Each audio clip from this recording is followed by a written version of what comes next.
Assalamualaikum warahmatullahi wabarakatuh. Alhamdulillahirabbil alamin wassalatu wassalamu ala asrofil anbiya'i wal mursalin wa ala alihi wa ashabihi wa rasulillahi ajmain amma ba'du. Puji syukur kita hadiahkan kehadiran Allah Subhanahu wa taala di mana berkat limpahan rahmat dan hidayahnya kita semua dapat diberi kesehatan, nikmat kehidupan sampai sekarang ini. Salawat berangkaikan salam tak lupa pula kita hadiahkan kepada junjungan kita Nabi besar Muhammad sallallahu alaihi wasallam. Allahumma sholli wa sallim wa barik alaih. Di mana berkat beliaulah kita dibawa dari zaman jahiliyah menuju zaman yang terang benderang saat ini. Oke, tanpa memperpanjang kalam, di sini kami dari kelompok 4 Teologi Islam, kami akan mempresentasikan hasil diskusi kami yang berjudul Berbisnis dengan Allah. Sebelum kami mulainya, alangkah baiknya kami memperkenalkan diri terlebih dahulu. Saya Ridho Fahroji dan teman saya. Nama saya Gilman Roja Rahab, NIM 0506193148. Cikidau. Apa yang dimaksud dengan berbisnis dengan Allah? Berbisnis dengan Allah tentu saja berbeda dengan berbisnis pada umumnya. Berbisnis dengan Allah yaitu amal soleh yang kita kerjakan dengan penuh ikhlas dan juga dapat kita tukarkan kepada Allah, apakah dengan surga, pahala, ataupun yang dijanjikan oleh Allah Subhanahu wa taala. Berbisnis sangat dianjurkan oleh agama Islam. Bahkan Rasulullah Shallallahu alaihi wasallam pun pernah mengatakan bahwasanya 9 dari 10 pintu-pintu rezeki Allah itu yaitu pintu bisnis. Yang artinya dari pintu bisnis inilah kita bisa mendapatkan karunia-karunia Allah. Berbisnis merupakan sesuatu yang mubah ataupun diperbolehkan dengan catatan selama dilakukan dengan baik dan tidak keluar dari koridor syariah. Selanjutnya, yang menjadi tujuan pembahasan pada bab ini adalah agar pembaca ataupun mahasiswa dapat memahami terminologi berbisnis dalam Al-Quran, agar kita bisa memahami makna berbisnis dengan manusia itu sendiri ataupun hablum minan nas, dan berbisnis dengan Allah ataupun hablum minallah, sehingga kita bisa memahami efek berbisnis dengan membawa Tuhan ke dalam bisnis tersebut, bukan saja upaya untuk memperoleh keberkahan, tetapi lebih dari itu. Adapun rumusan masalah pada bab pembahasan kali ini yaitu yang pertama, terma-terma berbisnis dalam Al-Quran, dan yang kedua, syarat-syarat berbisnis dengan Allah Subhanahu wa taala, dan yang ketiga, implikasi berbisnis dengan Allah Subhanahu wa taala. Dan untuk bab yang pertama yaitu terma-terma bisnis dalam Al-Quran, jika kita merujuk pada karya Syekh Abdul Wahab Khalaf yaitu pada ilmu ushul fiqh, khususnya tentang pembahasan Al-Quran, kita akan menemukan bahwasanya ayat-ayat yang berbicara tentang hukum, termasuk di dalamnya muamalah, tidak lebih dari 250 ayat. Dan untuk ayat ekonomi, bisnis, dan hukum bisnis tidak lebih dari 10 ayat. Jadi kita bisa berkata bahwa Al-Quran tidak banyak memuat persoalan bisnis, mengingat tema ini sangat dinamis, yang berarti Al-Quran hanya memuat prinsip-prinsip bisnis. Dalam kata lain, kita memiliki peluang yang besar untuk mengembangkan kreativitas dan inovasi dalam bisnis. Kita bisa mengembangkan, bahkan merubah. Kuncinya adalah tidak melanggar prinsip bisnis yang digariskan dalam Al-Quran. Sebut saja misalnya maisir ataupun judi, goror ataupun tipuan, riba atau batil, maka semua itu yang disebutkan itu diharamkan.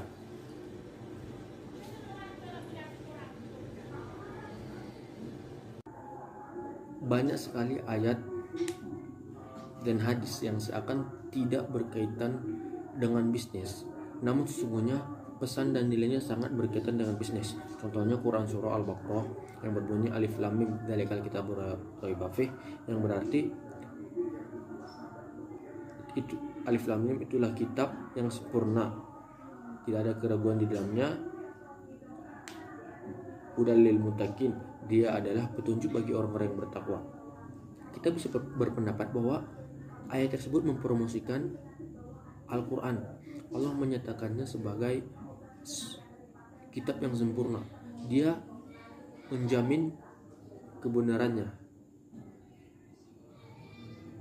Jaminan yang serupa seperti seorang pebisnis. Menurut Quraisy Shihab, jika pebisnis perlu memperhatikan tempat dan waktu untuk mempromosikan produknya, bukankah dalam bisnis ada bulan-bulan tertentu yang permintaannya tinggi, seperti bulan-bulan menjelang Ramadan, menjelang Idul Fitri dan lain-lainnya. Terima kasih kepada saudara Gilman Rozi Harahap yang telah menjelaskan sedikit apa itu berbisnis dengan Allah, dan di sini saya akan menjelaskan, menambahkan lagi tentang apa itu berbisnis dengan Allah. Di sini saya akan menjelaskan tentang syarat-syarat berbisnis dengan Allah. Nah, layaknya kita berbisnis dengan manusia, tentu saja kita mempunyai syarat-syarat tertentu untuk kita memulai kerjasama bisnis dengan seseorang tersebut. Tetapi ketika kita berbisnis dengan manusia, itu berbeda berbisnis dengan Allah. Kalau kita berbisnis dengan manusia, tentu saja kita harus yang mempunyai namanya itu sesuatu hubungan yang timbal balik. Kita membutuhkan satu dengan yang lainnya. Contohnya, seperti seorang penjual pasti memerlukan seorang yang namanya pembeli. Seorang debitur memerlukan yang namanya kreditur, dan seterusnya yang lainnya. Tetapi jika kita telah berbicara yang namanya berbisnis dengan Allah, maka hubungan timbal balik yang tadi saya jelaskan tidaklah berlaku kepada Allah Subhanahu wa Ta'ala. Kenapa? Karena Allah itu tidak memerlukan seorang manusia untuk dapat berbisnis dengannya. Bukan karena kita sebagai manusia kita tuh sejajar atau setara dengan Allah. Bukan. Allah itu tetaplah yang maha tinggi. Allah lah tetap yang maha menentukan. Allah lah yang maha kuasa atas segalanya. Kita ini sebagai manusia tetaplah hambanya yang kita harus menjual diri dalam artian menjual segala ibadah-ibadah kita kepada Allah, agar Allah membeli ibadah kita, Allah membalas ibadah kita. Dengan apa?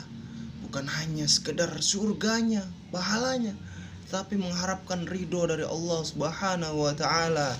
Baik, apa saja persyaratan-persyaratan dalam berbisnis dengan Allah itu? Yang pertama, berbisnis dengan Allah, syaratnya yang pertama adalah percaya kepada Allah. Kata lain dari percaya yaitu beriman kepada Allah. Contoh pertanyaan kecilnya seperti, maukah Anda berbisnis dengan seseorang yang tidak Anda percayai? Tidak, tentu saja tidak mau Anda lakukan seperti itu. Contoh kecilnya saja seperti seorang perampok, bahkan seorang pencuri akan mencari rekan kerjasamanya yang dapat dipercayai dan dapat diamanah, agar apa yang mereka lakukan itu dapat terjalan dengan baik. Sama halnya dengan kita.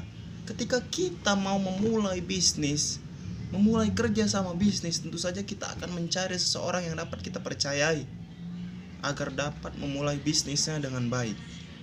Nah, menariknya di sini ketika kita berbisnis dengan Allah secara ikhlas, kita akan mendapatkan implikasi atau balasan yang bukan hanya terletak pada bisnis itu sendiri, melainkan juga kepada kehidupan sehari-hariannya terhadap kemanusiaannya. Seperti perkataan-perkataan hablum minallah, hablum minan nas. Ketika seorang mempunyai jalinan yang baik terhadap Allah atau hablum minallah, maka akan berdampak pula kepada hablum minan nas yang baik, akan berdampak pada hubungan kepada manusia yang baik pula. Jadi ketika kita menjalankan sesuai dengan perintah Allah, menjalankan semua perintah-perintahnya, menjauhi semua larang-larangannya, maka itu akan berdampak pula kepada hablum minan nas kita, hubungan kita dengan seorang manusia. Seperti riwayat Rasulullah yang berbunyi, sayangilah seseorang yang ada di bumi, maka engkau akan disayangi oleh pemilik langit. Maka dari itu, semua itu bertimbal balik. Ketika Anda mempunyai hablum minallah yang baik, Anda akan mempunyai hablum minan nas yang baik.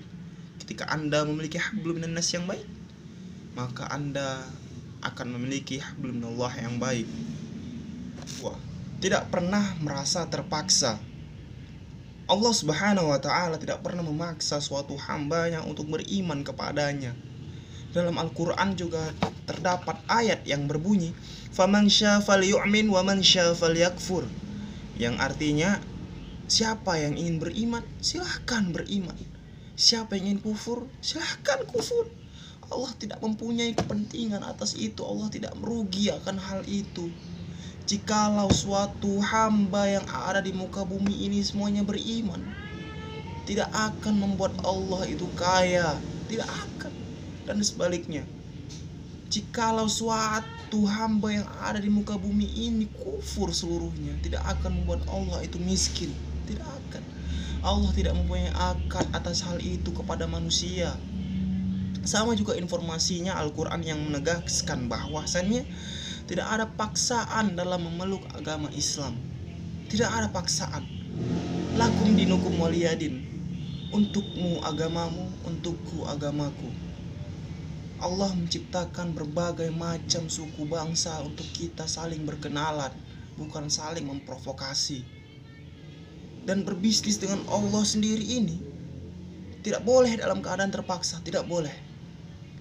Maka dari itu makna Islam sendiri yaitu al-inqiyad dan al-khudu, yang artinya pasrah dan tunduk. Kita pasrah akan, kita sebagai Islam kita pasrah akan semuanya yang telah diperintahkan oleh Allah Subhanahu wa ta'ala. Kita pasrah dengan seluruh perintah-perintah dan kehendak-kehendaknya. 3. Ikhlas. Ikhlas adalah kelanjutan dari syarat-syarat yang pertama dan yang kedua. Setelah tadi yang pertama kita percaya, yang kedua kita pasrah, dan tentunya yang ketiga yaitu ikhlas.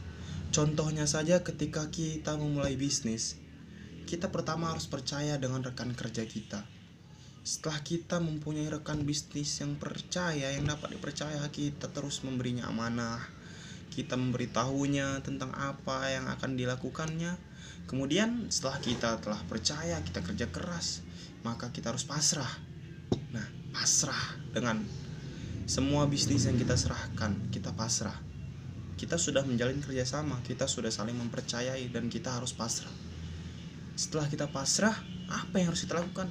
Yang ketiga inilah, ikhlas dengan semua kehendak yang ditentukan oleh Allah Subhanahu wa ta'ala. Bisnis itu berkembang, kita ikhlas. Bisnis itu mundur atau bangkrut, kita tetap ikhlas, karena itu adalah kehendak dari Allah Subhanahu wa ta'ala. Sama halnya berbisnis dengan Allah, kita harus ikhlas menerima segala konsekuensinya. Allah pasti memberikan kita ujian, memberikan kita cobaan, memberikan kita nikmat. Maka dari itu kita harus ikhlas menjalaninya semua. Mungkin itulah syarat-syarat dalam berbisnis dengan Allah. Yang terakhir itu ada implikasi berbisnis dengan Allah. Kita tahu sendiri pengertian implikasi yaitu dampak atau akibat dari kita berbisnis dengan Allah. Tentu saja banyak menimbulkan dampak-dampak yang baik. Dan ternyata pada saat manusia melepaskan aktivitas bisnisnya dari Tuhan, maka ia akan kehilangan lebih besar dari apa yang telah ia dapatkan. Harganya tentu tak sebanding. Ia kehilangan segalanya, ia kehilangan kehidupan itu sendiri. Dan di sini kita sadar bahwasannya kita tuh harus kembali kepada bisnis sebagai media untuk menyebar kebaikan-kebaikan. Bisnis yang tidak lain adalah aktivitas kebaikan itu sendiri. Dan setelah kita melakukan itu, kita dapat mengatakan dan mengartikan bahwasannya itu bisnis adalah sesuatu kebaikan. Bisnis sebagai kebaikan sendiri itu bisa diwujudkan jika Tuhan kita libatkan di dalam suatu kegiatan bisnis tersebut. Maksudnya bukan seseorang itu harus mampu merasakan kehadiran Tuhan saja. Ia harus benar-benar merasakan bahwasannya Allah selalu menjaga dia, mengawasi dia. Dan lebih dari itu, dia juga harus secara konsisten mengikuti aturan-aturan bisnis yang telah dianjurkan dalam Islam, diperintahkan dalam Islam. Jangan sampai dia melarang aturan itu. Aturan-aturan bisnis yang dimaksud dalam Islam sendiri yaitu bukan saja hanya berbentuk perintah ataupun larangan Allah Subhanahu wa taala. Akan tetapi aturan bisnis itu juga mewujudkan dalam perilaku, pelayanan prima, menyenangkan pelanggan, jujur dan bertanggung jawab. Dengan kita melakukan aturan-aturan bisnis sesuai dengan syariat-syariat, dengan aturan-aturan Allah, kita akan mendapatkan implikasi itu sendiri, mendapatkan dampak yang sangat luar biasa dari kita berbisnis dengan Allah. Ketika kita menjalani semua aturan-aturannya, kita bukan hanya sukses di dunia saja, tetapi kita akan sukses di akhirat. Maka dari itu, jika kita memulai bisnis, libatkanlah Allah di dalamnya. Libatkanlah Allah di dalamnya. Kita ikuti semua aturan-aturannya, kita ikuti semua perintah-perintahnya. Jangan langgar semua perintah-perintahnya. Kita akan mendapatkan sukses dunia dan sukses akhirat. Oke, jadi sekianlah materi yang bisa kami sampaikan pada makalah kali ini yang berjudul Berbisnis dengan Allah. Lebih kurangnya kami mohon maaf, kepada Allah kami mohon ampun. Billahi taufik wal hidayah. Assalamualaikum warahmatullahi wabarakatuh.